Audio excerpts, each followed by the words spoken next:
What's your favorite piece of holiday media? I'm only a little ashamed to admit that mine is a YouTube video. This YouTube video by Drew Gooden about the movie Christmas Mail. So when I saw Jane Mulcahy recommend this movie in this video, and I saw that it was from the same production company as that movie from that video, that made me want to make this video. So today we're going to explore Christmas Perfection, a 2018 film from Mar Vista Entertainment. It's a classic concept. Darcy is a career woman in the big city who, say it with me, is transported by magic into her own Christmas decorations in order to learn the true meaning of the season. I genuinely love this movie and definitely recommend it, so if you don't want spoilers, leave now, or like, mute it and walk away so my retention analytics don't suffer. As children, our main character Darcy and her best friend Brandon distract themselves from difficult home lives during the holidays by looking in a shop window at one of those Christmas Village sets. The focus fades to the shopkeeper who smiles ominously as the most Irish Christmas music plays. Cut to the present day, and Darcy and Brandon are all grown up and still best friends. And oh my god, they are both so pretty. I am pissing and shitting myself. If either of these people spoke to me in real life, I would simply evaporate. Darcy works as an artist painting greeting cards by hand. And when did this movie come out again? 2018? And this is her apartment, where she lives alone. I know in the intro I told you there's magic, but this is the most unrealistic part of the movie. Anyway, her work friend Carmen, who's a bit of a Scrooge, tells her to fuck their other coworker Tom. That's something else you've been taking your sweet time with. It'll happen if it's supposed to. This is Tom. He is the copywriter at this greeting card company. He also gets way too close for comfort, in my opinion. Remember, they are just coworkers, not dating. Perfection is worth waiting for. So this year, Darcy is hosting Thanksgiving for both her parents, who are now divorced, as well as Brandon, of course, and Carmen. And we learned that Darcy is pretty particular about, like, everything. This bakery got a 5-star Yelp review. I thought you were gonna make Grandma's recipe. Every year you tell me I've done something wrong, so I thought, you know, if I brought this, they'd be perfect. Okay, that's not what I meant, but... I bring the best pies in the city, and they're still not good enough for you. Sorry, did I say particular? She's actually just an asshole. Chaos ensues as her guests arrive, and like every holiday movie ever, she burns the turkey.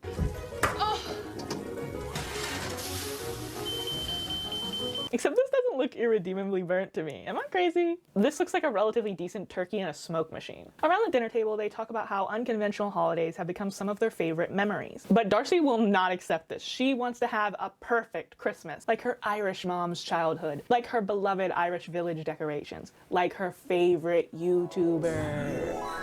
I just want a perfect holiday. Just once. One time where nothing went wrong. That's just not real life, Darcy. After dinner, Brandon is helping Darcy put up her Christmas decor, but she is so rigid in her vision that she ends up being kind of mean to him. I don't have control over life. I have control over this. This is something I look forward to every year, and you're ruining it. And he leaves because he knows his worth. Darcy goes out to try to catch Brandon, but she passes the Christmas shop from her childhood. And who is the shopkeeper but the same lady from years before, looking totally unchanged? What are you missing? She's a witch! Darcy overshares with the shopkeeper about her childhood, which is never a good idea. In my experience, the less a witch knows, the better. I dreamed of a place where all your worries were gone. The shopkeeper ends up giving Darcy a figurine that looks exactly like her.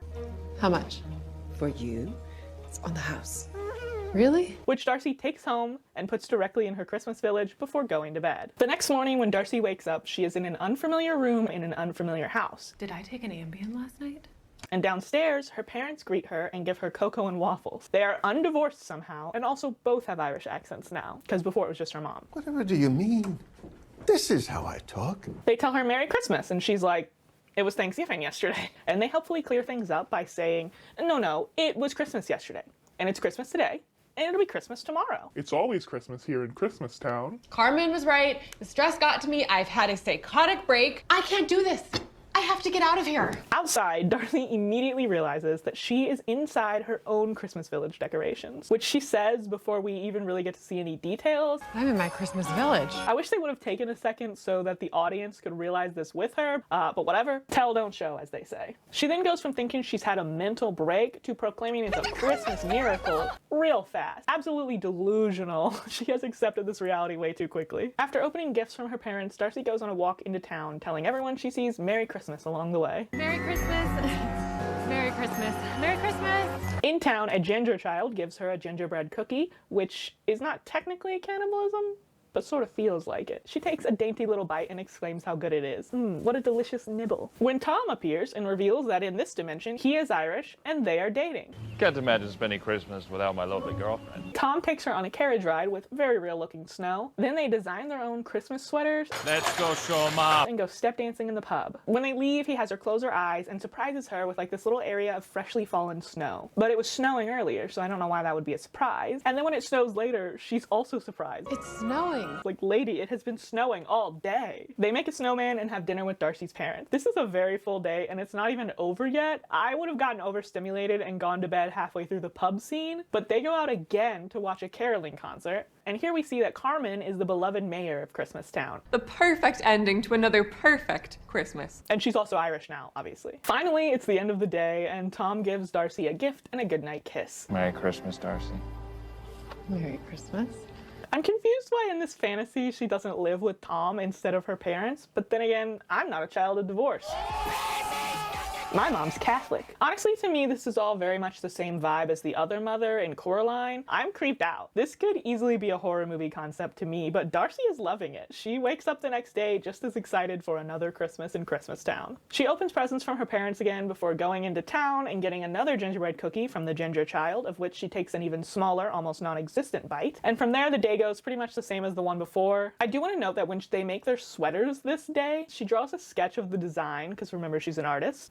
But it's just a plain green sweater. Why not do this with one of the many patterned sweaters they had her wear throughout the film? The next day in Christmas Town, Darcy tells her parents she's gonna go get them gifts and leaves without eating her waffles, which her parents seem straight up disturbed by. Don't you want your waffles first? Then, when Darcy is walking home with an armful of presents, she runs smack into Brandon. Not only that, but this is the real Brandon, not the Christmas Town Brandon, who I guess just doesn't exist. In the real world, Brandon hadn't heard from Darcy since they had their little tiff, so he bought another of the witch's effigies, one that looks suspiciously like him, as a peace offering. When Darcy didn't answer the door, he used the spare key to let himself in and placed his figurine directly next to hers. And then he also woke up the next day in Christmas Town. My dad is Irish now, actually.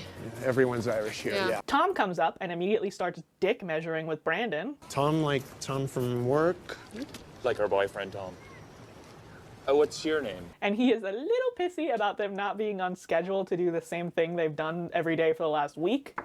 Let's go for our drive now, dear. Everyone in this town is autistic and their special interest is Christmas. So finally they start the usual routine, but Brandon is now constantly butting in and messing with their traditions and fucking with Tom and joking with Darcy, and I love him. There's not really any room.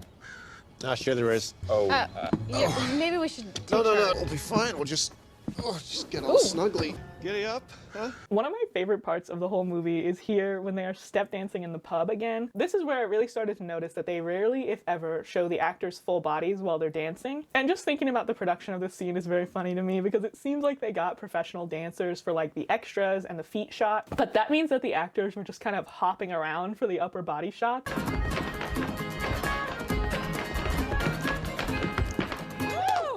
So after all this, Brennan tells Darcy that he's ready to go home, and they argue because, one, she doesn't want to go home for some reason, and two, Brandon kind of blames her. Since this is her village, he thinks it must be her doing.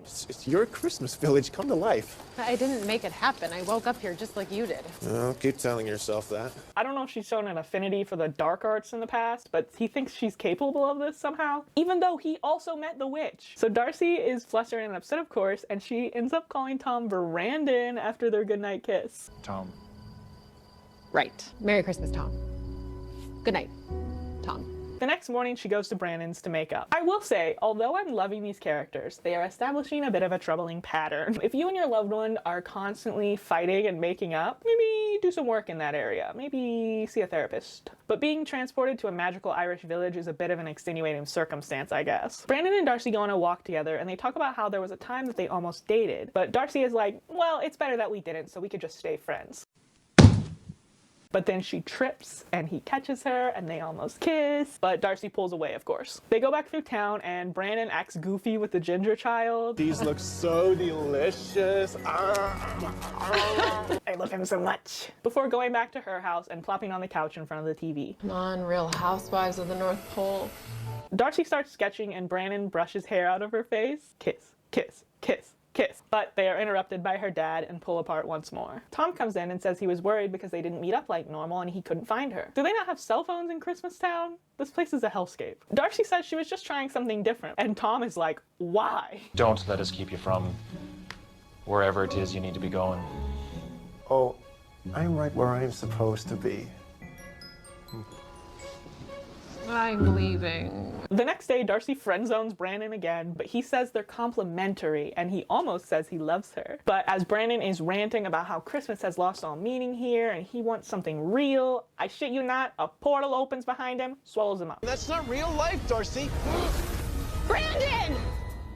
Now Darcy is still in Christmastown, but she is sullen and withdrawn as she goes through the motions of the daily routine. She picks just black for her sweater, which Tom says is not very Christmassy, and she says neither is she. She recommends different foods for dinner, and everyone is obviously horrified. What about salad for dinner? Personally, I don't really like traditional holiday foods, so I would have done this on day one, but that's just me. Turkey and stuffing might just be everyone here's safe foods. Don't you think that doing the same thing every day is boring? No. Fed up, Darcy tries a bunch of different ways to leave Christmastown, from walking the perimeter to Grand Theft Auto, but she's always met with dead ends and turnarounds. She eventually comes across the witch, who says Darcy can only get herself out by realizing what she really wants. Or is Christmas sweaters forever? So Darcy falls in the snow, resigned to her fate, and for the next several days she stays in bed. In eyeliner. I guess they don't get eye infections in Christmastown. In an attempt to cheer her up, Carmen and Mom give Darcy a makeover, and she comes down the stairs smiling and looking like a princess. And what is going on with Tom's tie? I think it's supposed to be a Celtic knot, but it just doesn't look right to me. Anyways, they go to the nightly caroling concert where they enter like bride and groom, and she sits on the stage with everyone in town looking at her like she's the main character. Dink! I do my own sound effects. Trisha Paytas, who? As Darcy is enjoying the music though, Tom says he's glad she's back to normal, and her face falls. The singing continues, and the shot zooms in on her as her memories of imperfect holiday moments flash before us. Merry Christmas.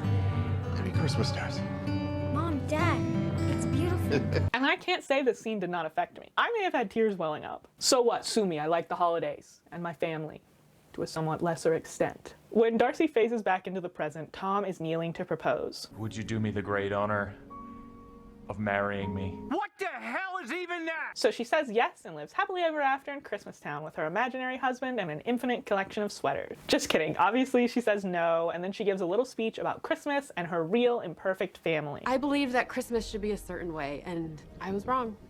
A portal opens on the stage and she dives in. After floating through a snowy void, Darcy wakes up back in her own house in the real world, except she is still in the dress from Christmastown. They almost fell into the cowardly path of ending on and it was all a dream. But they boldly chose to make magic unquestionably canon in this universe, and for that I applaud them. Darcy doesn't even take the time to change before running out the door and through the streets to Brandon's house. I look ridiculous. Who cares?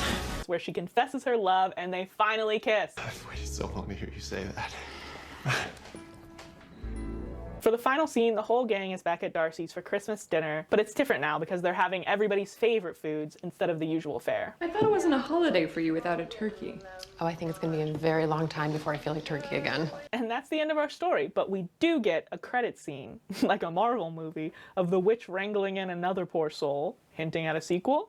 It's beautiful, isn't it? It's perfect. Dink! Christmas Perfection was somehow both original and cliched. I love Brandon and Darcy, but the second they were on screen, I knew that they would end up together. I would like to see more best friends in a story where they don't end up romantic, but I do absolutely eat that shit up. I found the writing funny and relatively believable, although it did have a tinge of exposition speak, like, now is that any way to speak to your big sister? Overall, I truly loved this film and will probably add it to my annual holiday rotation, much to my spouse's delight, I'm sure. Let me know your thoughts on it, any other recommendations for the holiday season, and what, if anything, you're celebrating this year. Personally, I'm celebrating having posted a YouTube video every month throughout 2023, as well as getting a new job this year. Thanks so much for watching. Happy holidays. I guess that's good.